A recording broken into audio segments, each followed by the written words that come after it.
Assalamualaikum. So we will discuss the external cephalic version and reduce incidence of the tram breach presentation. ठीक है, तो breech presentation तो हम कर चुके हैं, ECV रह गया था, उसको हम करते हैं। ये गाइडलाइन अपडेट हुई थी मार्च 2017 में। Okay, so let's start. Okay, so here you can see how effective is ECV in preventing the non-cephalic birth. Women should be informed that the success rate of the ECV is approximately 50%. सबसे पहले तो आप याद रखें कि success rate इसका कितना है, 50% है। ठीक है, अच्छा उसके बाद आ जाए, women should be inform that after the unsuccessful attempt at the 36 week of the gestation are the latter few babies presenting by the breech will spontaneously turn into the cephalic presentation.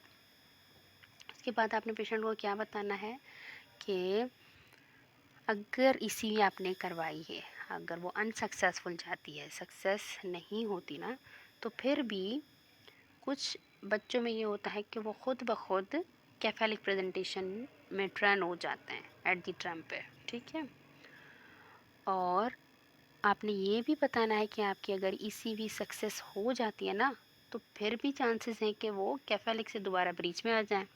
Women should be informed that the successful ECV reduce the chance of the cesarean birth।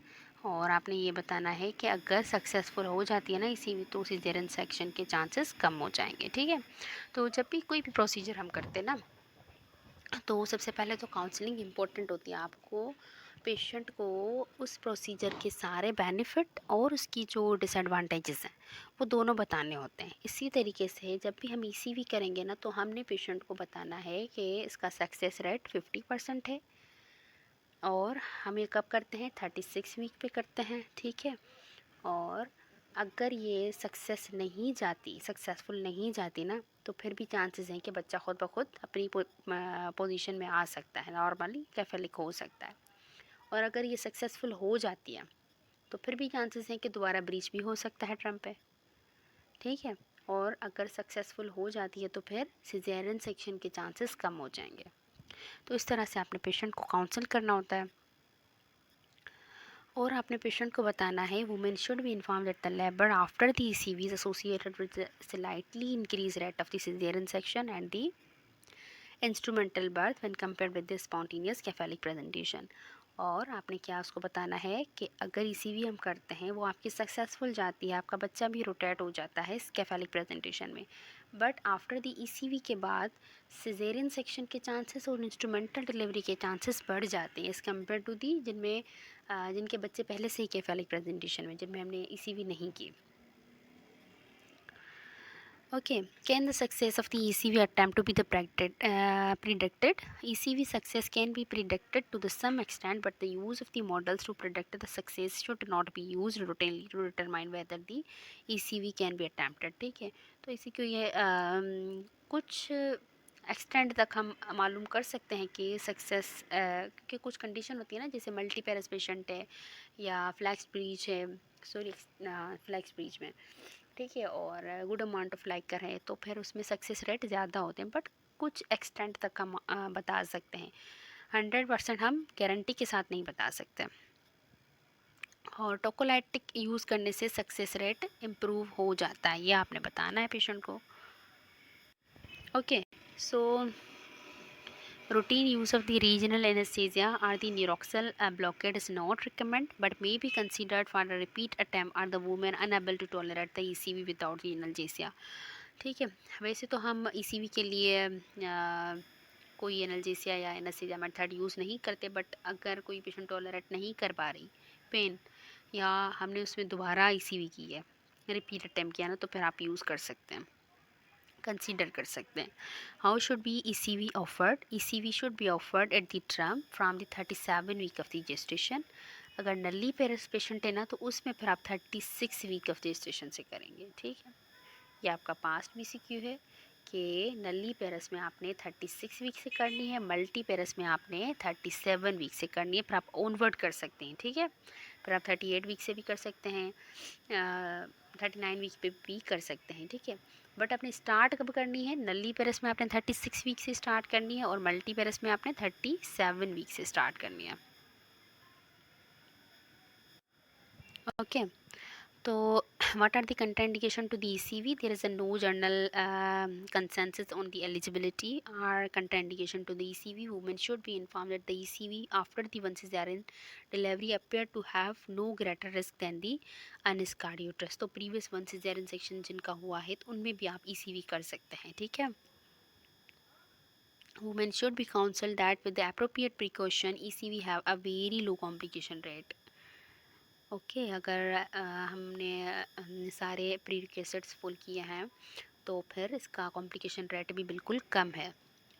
ECV should be performed where the facilities of the monitoring and the surgical delivery is available. The standard preoperative preparation for the cesarean section are not recommended for the women undergoing the ECV.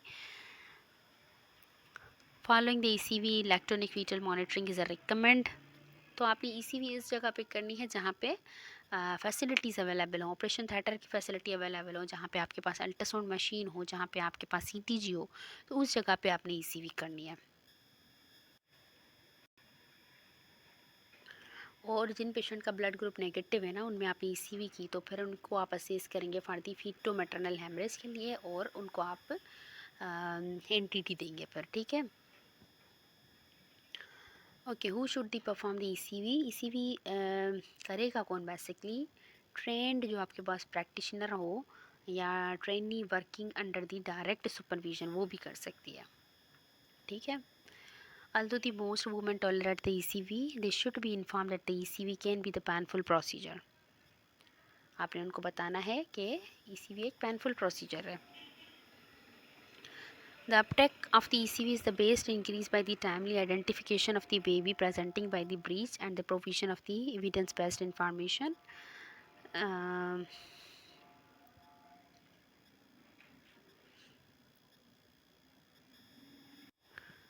अच्छा, कोई और method non ECV method हो जिससे बच्चा breach से केफालिक presentation में आ जाए, तो आप कंसीडर कर सकते हैं मॉक्सी बोशन को for the breech presentation at the 33 to 35 week पे.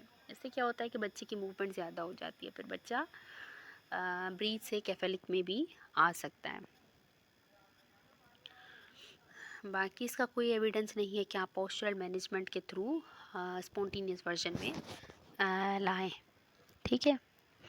तो बेसिकली ब्रीच प्रेजेंटेशन कितने परसेंट डिलीवरीज़ में होती है? ट्रम डिलीवरीज़ में 3 to 4% होती है. और मोस्ट कॉमन किस में होती है? नली पेरस में ज़्यादा होती है और प्री टर्म डिलीवरीज़ में ज़्यादा कॉमन होती है.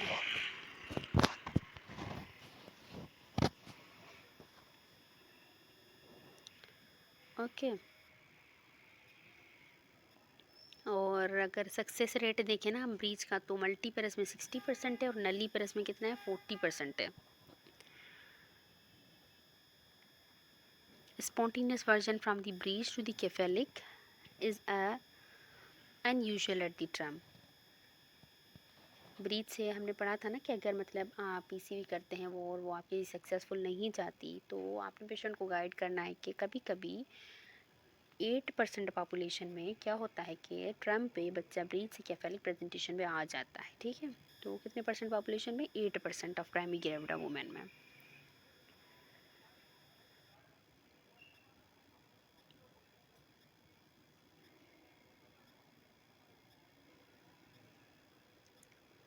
ओके,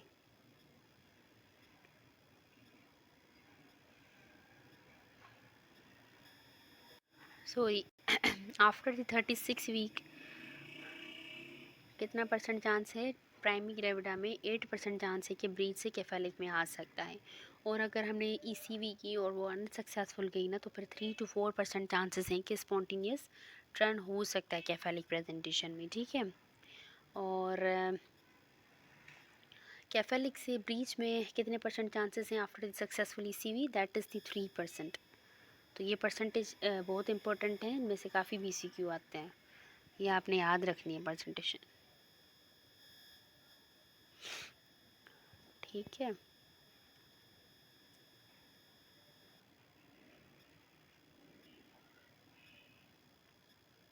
सक्सेस रेट डिपेंड करते हैं कि मल्टी पैरिटी है और नॉन इंगेजमेंट ऑफ ब्रीच है, टोकोलाइटिक आपने यूज़ किए हैं और मैटरनल वेट जो है वो 65 kg से कम है, ठीक है, तो ये क्या है, प्रेडिक्टर हैं फॉर द सक्सेसफुल ईसीवी के। और बाकी में पोस्टीरियर या प्लेसेंटल लोकलाइजेशन है, कंप्लीट ब्रीड पोजीशन है दैट इज़ द फ्लैक्स्ड, या amniotic flute index greater than the 10, these are the predictor for the successful ECV।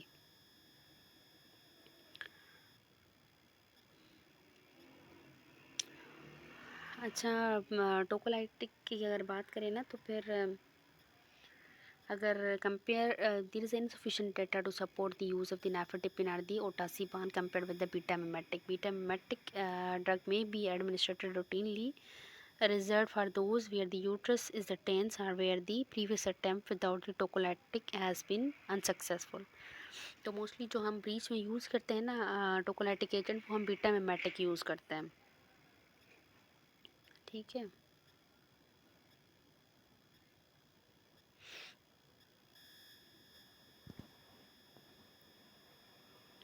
और अगर किसी पेशेंट को कार्डियक डिजीज़ है या हाइपरटेंशन है ना, तो फिर उसमें आपने बीटा मिमेटिक नहीं देने होते, उसमें फिर कंट्रा इंडिकेटेड होते हैं। और इसके क्या साइड इफ़ेक्ट हैं, maternal palpitation, tachycardia, flushing, tremor.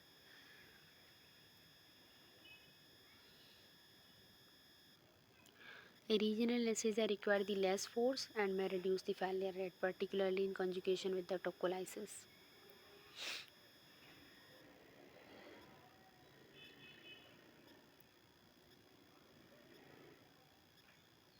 और स्पॉन्टेनियस हम जो बता रहे थे कि हाँ ब्रीथ से कैफेलिक हो जाता है, वो मोर कॉमन मल्टी पेरस में होता है, नली पेरस में बहुत कम स्पॉन्टेनियस वर्जन होते हैं।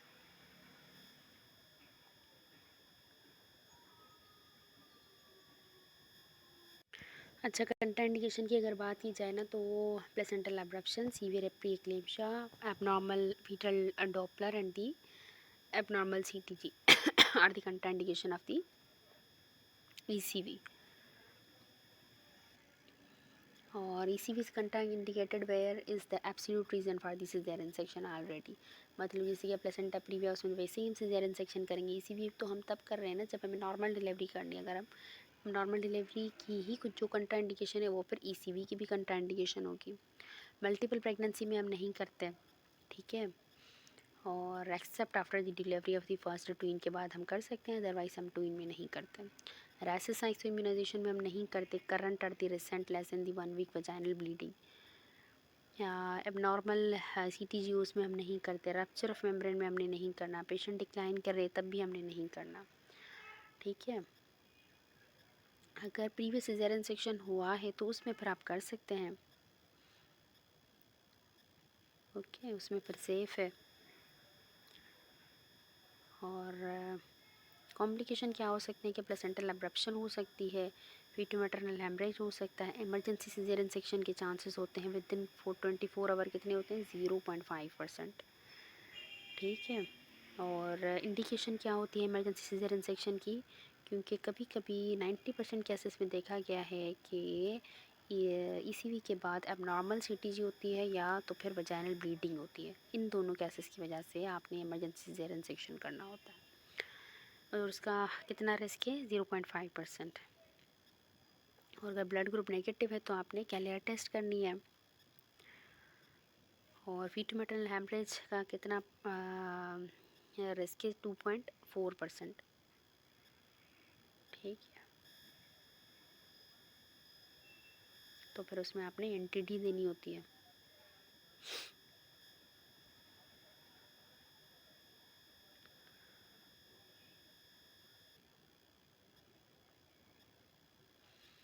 ठीक है। और आपने 10 मिनट के बाद आपने फर्दर कोई अटैम्प्ट नहीं देना, ठीक है। No more than the 4 attempt are advice. 4 attempt से ज़्यादा आपने ECV के अटैम्प्ट नहीं करने, और 10 मिनट मैक्सिमम होते हैं, उसके बाद आपने फर्दर नहीं करना। और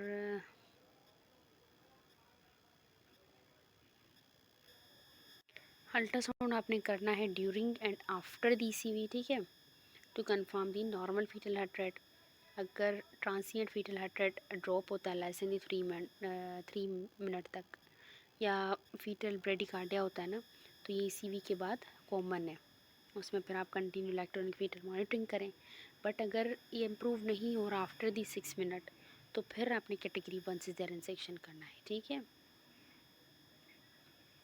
urgent delivery, and also be advised following the procedure if there is a vaginal bleeding and the unexplained abdominal pain, or if the abnormal CTG persist, तो आपने इमरजेंसी सीज़ेरियन सेक्शन करना है। और आपने NTD कब देनी है? विद इन 72 आवर देनी है। और कितनी देनी है? 500 यूनिट देनी है।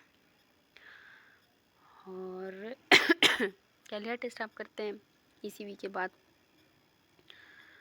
पॉजिटिव तब कहेंगे जब मोर देन 30 ml हो।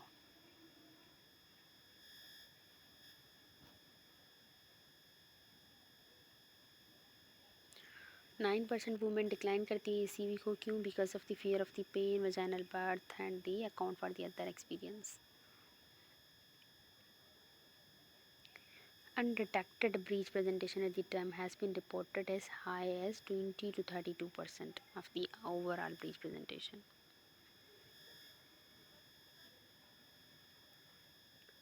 Okay, so that's all about the breech presentation.